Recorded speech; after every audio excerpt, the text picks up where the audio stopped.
Magandang umaga, narito ang update ukol sa magiging lagay ng ating panahon.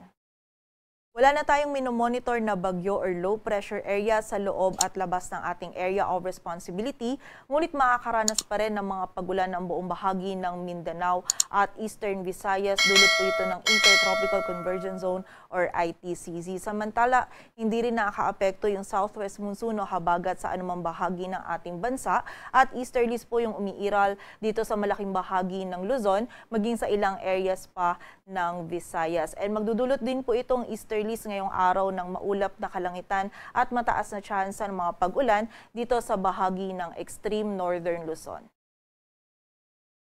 At para nga sa maging lagay ng panahon ngayong araw ng Sabado, magiging maulap yung kalangitan at mataas din yung tsansa ng mga pag-ulan, paggilat at pagkulog dito sa bahagi ng Batanes at Cagayan, dulot ito ng easterlies. Samantala, dito naman sa nalalabing bahagi ng Luzon kasama na dyan ng Metro Manila, ay magiging bahagyang maulap hanggang sa maulap yung ating kalangitan.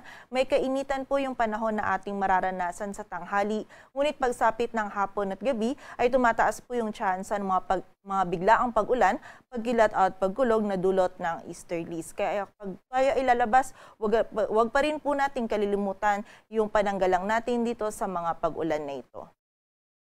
Agwat ang temperatura sa Metro Manila ay mula 26 to 33 degrees Celsius.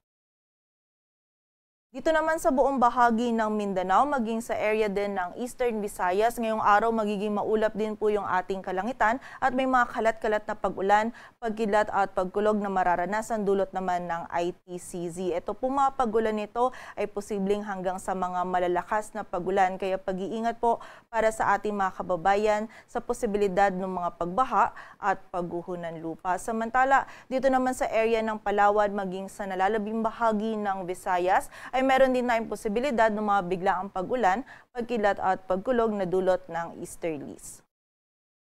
Agwat ang temperatura sa Cebu ay mula 25 to 32 degrees Celsius, samantala sa Davao naman ay 24 to 32 degrees Celsius.